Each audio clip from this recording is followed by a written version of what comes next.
Нейкім цудам тут у Шарашова захавалася драўляная сведка значнай часткі гісторыі мястэчка. Змяняліся часы, улады, па адной і той самай дарозе праходзілі людзі. Пасля пачалі ездзіць ровары і нават аўтамабілі. Скончыліся падзелы Рэчы Паспалітай, дзве сусветныя вайны, канфесійныя перадзелы і нават часы дзяржаўнага бязвер'я. Немцы, палякі, саветы, зноў немцы і зноў саветы. Чаму яе пашкадавалі ў савецкія часы? І стаіць нязручна, і будынку побач замінае, і аб'ект рэлігійнага культа. Адказу на гэтае пытанне мясцовыя краязнаўцы пакуль не знайшлі. Проста дзякуюць Богу, што так сталася. І прыгажуня званіца, які напрыканцы 18 стагоддзя сёння ўзвышаецца над мястэчкам. Некалі тут білі ў званы, чыталі Божае Слова і ўзносілі малітвы ў розныя часы хрысціяне ўсходняй традыцыі. Спачатку уніяты, пасля праваслаўныя. Зараз ад Прачысцінскай царквы ў Шарашове сапраўды засталася толькі 18-метровая званіца. Абмінуць яе проста немагчыма. Захаваны аўтэнтычны вонкавы выгляд драўлянай нефарбаванай будовы і унікальная гісторыя самой царквы, якой зараз няма, да сённяшняга часу выклікаюць інтарэс. Вучань Шарашоўскай школы Сергей Кабылкевіч разам з настаўнікам гісторыі Тэрэсай Панамар правялі свае даследаванні, напісалі навуковую работу на конкурс і нават самастойна вылічылі памеры царквы. Нам показали план Шерешева 1913 года. На нем было четко видно вот эта улица. Она была равна 6 английских саженей. Мы посчитали размеры храма. Оказалось, что он построен в соотношении 2 к 1. На то время это было характерно униатским храмом. А размеры церкви было 30 метров на 15. Званіца была пабудавана ў 1799 годзе. Гэта вядома дакладна. Пакінуты майстрамі надпіс добра відаць і сёння. Сама Прачысцінская царква з'явілася ў 1760-м, паводле афіцыйных дакументаў. Да 1839 года была уніяцкім храмам, пасля праваслаўным. Будынак, узведзены мясцовымі умельцамі, без адзінага цвіка, на жаль, праз 200 год быў разабраны савецкімі уладамі. Часы былі складаныя. Апошнім святаром царквы быў Віталь Кульчыцкі.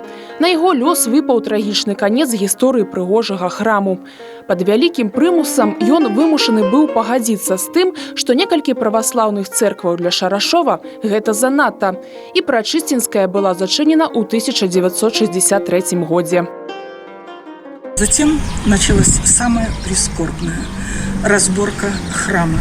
Местные жители не хотели это делать, поэтому сюда привозили людей, которые были осуждены за какие-то мелкие административные правонарушения, и они разбирали храм. Это дерево было перевезено затем в город Пружаны, и из него там был сложен большой двухквартирный дом. У Нацыянальным музеі Беларусі зараз захоўваецца іканастас гэтай царквы, а таксама Евангелие. Іканастас складаюць мясцовы, святочны і даісусны чыны. У ніжнім мясцовым храмавыя іконы і абразы найбольш шанаваных мясцовых святых. А Шарашоўскае Евангелие працяглы час было на прастольным у храме.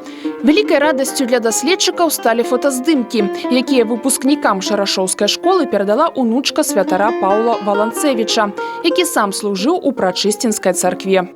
Мы не рассчитывали на такое большое везение, что мы действительно сможем отыскать.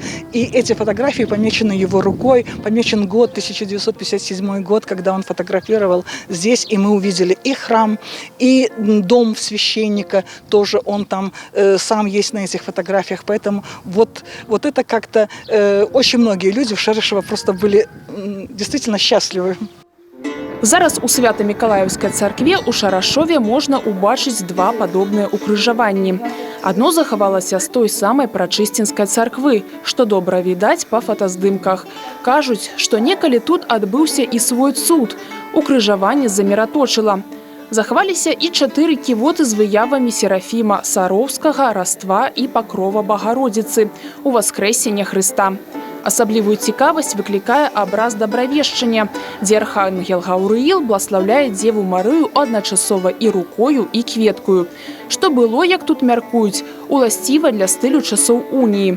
А таксама выява бичавання Хрыста, якая амаль у літаральным сэнсе ўзнікла зноў за смугі часу. Икона бичевания Иисуса Христа, она вообще очень редкая, старинная икона. И, что касается нашей церкви, то она у нас была очень темная, но после реставрации, которая проходила в этом году, то мы можем хорошо рассмотреть, что на ней изображен Иисус Христос, и, соответственно, его бичевание. Поэтому мы гордимся, что у нас и ценим эту икону, и очень рады, что она есть у нас в нашем храме. Перад шарашоўскімі даследчыкамі стаіць яшчэ нямала пытанняў, на якія яны шукаюць адказы. Адносна гісторыі прачысцінскай царквы і яе служыцеляў. Ці будзе калі-небудзь адноўлены храм і ў Шарашова вернецца гістарычны іканастас і унікальнае рукапіснае Евангелие, зараз, безумоўна, сказаць немагчыма. Што будзе з прыгажуняй званіцай, таксама меркаваць складана. Загучаць тут званы ці адкрыецца невялічкі музей царквы, пакуль проста стаіць. Закансервавана і ахоўваецца дзяржава як гісторыка-культурная каштоўнасць і радуе вока шарашоўцаў, турыстаў і аматараў гісторыі. Краязнаўцы ж працягваюць даследаванне і робяць свае адкрыцці. Напрыклад, высветлілі, што дом, які і зараз ёсць у мястэчку, некалі належаў храму. Сёння гэта звычайная жылая будова. Магчыма, раней тут жылі святары прачысцінскай царквы. З 1833 па 1848 год настаяцелем быў адзін з найбольш вядомых шарашоўскіх служыцеляў – Михаил Кириллович Бобровский. 15 год у Шарашове пражыў гэты выбітны навуковы і рэлігійны дзеяч. Доўгі час яго імя незаслужана знаходзілася ў цені. Пахаваны ён таксама тут. На праваслаўных шарашоўскіх могілках захаваўся драўляны храм з незвычайнай пазнакай дат. Праваслаўная царква Пятра і Паўла дзейнічае і сёння. Першая дата на франтоне – 1500 год. Як мяркуюць краязнаўцы, хутчэй за ўсё, тагачасны ўладальнік Шарашова Ян Абрамович выдаў прывілей адной з першых праваслаўных цэркваў на зямельны надзел у ваколіцах мястэчка. Памяць пра гэтыя падзеі і знайшла ўвасабленне на новай царкве, якая з'явілася на пачатку 19 стагоддзя. Паводле адной версіі, Петропаўлаўская царква была перанесена з цэнтра на гэтае месца. Але ёсць і іншае меркаванне. Деревянные храмы, они очень часто горели, и поэтому их приходилось восстанавливать заново, а пожары были частым явлением в то время. Поэтому я думаю, что, скорее всего, что храм возводился именно на этом месте, и есть дата 1824 год по некоторым источникам, либо 1820 год. За апсідаю гэтай царквы знаходзіцца сціплае пахаванне. І шыльда, што тут пакоіцца святар і вучоны славіст Михаил Кириллович Бобровский. Служыў спачатку як уніяцкі святар, потым праваслаўны. Прафесар Віленскага універсітэта меў званне доктара тэалогіі. Адзін з першых адраджэнцаў беларускай нацыянальнай ідэі скараназнаўца выявіў супрасальскі зборнік, адкрыў для навукі шэраг значных помнікаў гісторыі і культуры. Свае апошнія 15 год ён правёў у Шарашове. Михаил Бобровский быў чалавекам высокага інтэлекту і вялікага сэрца, і вельмі сціплым. Прасіўка пасля смерці на месцы яго апошняга супакою не было надта выразных помнікаў. Па словах мясцовых краязнаўцаў, вучні Бобровскага спачатку ў памяць аб ім паставілі помнік кшталту простага драўлянага слупа. Пасля доўгі час на месцы пахавання вучонага проста узвышаўся драўляны крыж, які знішчыў пажар у 90-е гады мінулага стагоддзя. И 5 лет место захоронения Михаила Кирилловича Бобровского было никак не обозначено. В 2000 году по инициативе детского писателя Владимира Яговдика здесь был установлен дубовый крест, мощный дубовый крест, который изготовил учитель Шерешевской школы Иван Куприянович Лещинский. В 2016 году мы обратились к руководству Пружанского райисполкома, чтобы они помогли и выделили деньги на сооружение более долговременного знака на месте захоронения Михаила Бобровского. Ёсць тут і вуліца ў гонар Михаила Бобровскага. З'явілася яна адносна нядаўна, у 2011 годзе. Адраджэнне яго імя ў апошнія дзесяцігоддзі, будзем спадзявацца, адкрые для навукоўцаў і краязнаўцаў новыя магчымасці для даследавання і захавання культурнай спадчыны Бобровскага. У тым ліку і унікальнай бібліятэкі, лёс якой і да сёння ставіць нямала пытанняў. А сціплы помнік на шарашоўскіх могілках даніна павагі чалавеку. І напамін сучаснікам. За кожным месцам супакою не проста імёны і лічбы, а цэлыя лёсы, з якіх складаецца агульная гісторыя і спадчына, што на працягу стагоддзяў становіцца душой народа.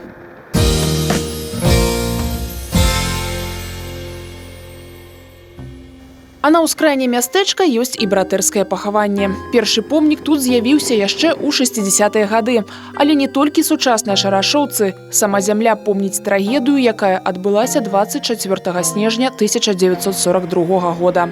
Партызаны знішчылі одну непрыяцельскую аўтамашыну і забілі некалькі ворагаў. У якасці помсты акупанты сабралі каля 4 десяткаў актывістаў Шарашова і бліжэйшых вёсак. І расстралялі тут, вось на гэтым месцы. Людзі, каб захаваць жыццё, намагаліся ўцячы вось у гэтыя лясы. Кажуць, што гэта атрымалася толькі ў 3 чалавек. Зараз на месцы трагедыі стаіць помнік ахвярам з пералікам імёнаў пацярпелых. Сярод іх Малашкевічы, Мікалай, Елізавета і Вера. Вольга Ярмош тады ў 1942 была 11-гадовай дзяўчынкай. З любоўю гартае фотаздымкі таты і маці. Кажа, як бацька ёй малой насіў цукеркі з кірмашу, а матуля гадавала дзетак. І ўзгадвае сястрычку Веру, пра якую памятае, што тая добра шыла. Сваёй другой маці называе старэйшую сястру Маню, якая пасля расстрэлу бацькоў не аддала малых у інтэрнат, а гадавала сама. Дзень, калі расстралялі родных, Вольга Мікалаевна не забудзе ніколі. Я была в школе, и я глянула в окно, бачу нашу тату и маму Веру повали немцы. Я за сумку и бегом до хаты. Бабушка плаче, и все.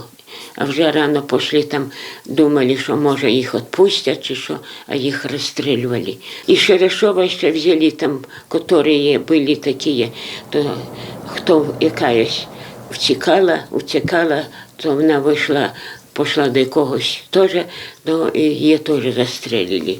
Ну, а наші зразу закопали і все. На каталіцкіх могілках пахаваны Вітальд Манцевіч. Ён таксама ахвяра акупанцкай помсты. На каталіцкае свята Пятра і Паўла ў 1941 Вітальд прысніў, што разам з сябрам зваліўся ў яміну. У гэты ж дзень яго схапілі немцы. За партызанскі абстрэл фашысты паабяцалі ўзяць 100 чалавек палонных з мясцовага насельніцтва. Узялі амаль 20 хрысціян і іудзеяў. Расстралялі ў самым цэнтры мястэчка, за сінагогай, якая зараз не захавалася. Яўрэям загадалі выкапаць яму. Кажуць, што над палоннымі перад расстрэлам здзекваліся, білі. Бацька Фелікса Вітальдаўны быў расстраляны апошнім. Ён намагаўся уцячы, але не атрымалася. Тато наш ранений був і утікав. З кухні виліз німець і прикладом добив його. І тоді притягнули наверх уже. У ту могилу люди як падали, хто догори ногами, хто як. І так усі, і земля ворушилася. Ну і пройшло, може, я то думаю, що місяць, але, мабуть, раніше. І їх розрішили забрати, як вже встановилося німці тут, а я міна їхня. І ми ночою до світа вибрали. І я була там, яка вже зразу в гроби повезли і похоронили. З тых часоў мінула амаль 80 год, але трагедыя і сёння адгукваецца болем ужо усталых жанчын. Нягледзячы на такое цяжкае дзяцінства, Фелікса Вітальдаўна не разгубіла радасці жыцця. Працягвае верыць, што добрых людзей усё ж такі болей, і штодзень чытае Божае Слова. Як яна кажа па-польску, у якім напісана, што ў рэшце рэшт перамагае любоў, якая за ўсё на свеце мацнейшая. Яны таксама былі сведкамі вайны, сустрэлі перамогу і пражылі годнае жыццё ў мірныя гады. Рыгіны, Вікенцій Іванович і Зінаіда Васильівна.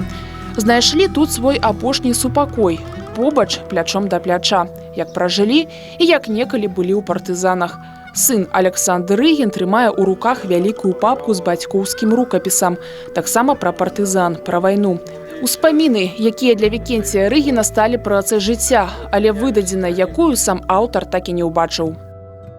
Когда мы приехали с отцом в Минске в редакцию, в которую он хотел сдать рукопись, значит, нас взяли рукопись на читку, но сказали, что это будет, ну, как минимум полгода, а то и, может быть, и год, и больше. Представитель этой газеты показал рукой на шкаф, вдоль стенки, а там шкаф стоял, затем стеллажи. Все это было в рукописях.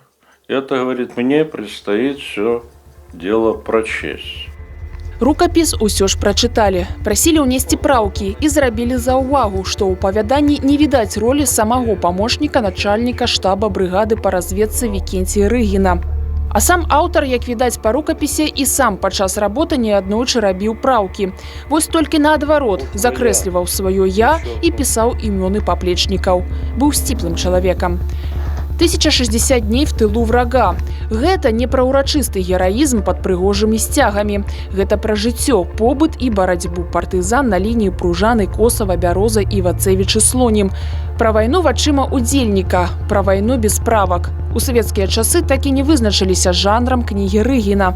Магчыма, гэта было яшчэ адной прычынай, чаму аўтар 20 год безвынікова хадзіў па рэдакцыях. Еще, как я понимаю, в написании этой книги он вел обширную переписку со своими боевыми товарищами. И то есть книга – это не только личные его воспоминания, это и воспоминания его боевых товарищей по оружию. Это не научный труд, но эта книга, скажем, очень пригодится историкам и краеведам. Напэўна, мы б так і не даведаліся пра рукапіс Рыгіна, калі б не адбылася сустрэча Тэрэсы Панамар і ўдзельніка гуртка ваеннай гісторыі «Рубікон» Віталя Неліхава. Апошні прыехаў сюды, каб удакладніць абставіны трагедыі загінуўшага экіпажа самалёта бамбардзіроўшчыка лейтэнанта Бараннікава. Пошукам экіпажа займаўся ў 60-е гады і Рыгін. Тэрэса Віктараўна распавяла, што ў яго захавалася кніга ўспамінаў пра гэтыя і іншыя падзеі. У Рубіконе зацікавіліся, азнайміліся з матэрыялам, і было прынята рашэнне. Кніга павінна ўбачыць свет. Сухие цифры в документах, они, конечно, тоже имеют вес, но когда они дополнены воспоминаниями как рядовых участников, так и руководящего звена, именно там, командиров корпусов, там, командующих армий, то все это вместе составляет нарисовать более полную и реальную картину тех событий, которые происходили. У Пружанскай цэнтральнай раённай бібліятэцы прайшла ўрачыстая прэзентацыя кнігі Рыгіна, куды кіраўнік гуртка «Рубікон» Зміць Серкіенка прывёз з сабой 30 асобнікаў, якія адразу разышліся. Праўда, адзін экземпляр застаўся ў бібліятэцы і мае вялікую папулярнасць. За последние дни у нас уже было 5 заявок на эту книгу. Также знаю, что книга отправлена в Россию, в несколько регионов. И здесь в Пружанах интересовались по приобретению книги родственники, те, кто помнил этих людей. Тыраж кнігі пакуль невялікі – 100 экземпляраў, але з цягам часу, улічваючы вялікую патрэбу, і он будзе папаўняцца. Тым больш чакалі яе вельмі доўга. Я хочу извиниться перед ними, перед теми, кто не дожил до этой книги, перед отцом извиниться за это, за то, что так поздно вышла эта книга, которую очень и очень ждали. Даследаванне царквы, якой зараз няма, але якая стала аб'ектам згуртавання і інтарэса людзей розных веравызнанняў. Усталяванне помніка вялікаму чалавеку, імя якога пэўны час было ў забуцці.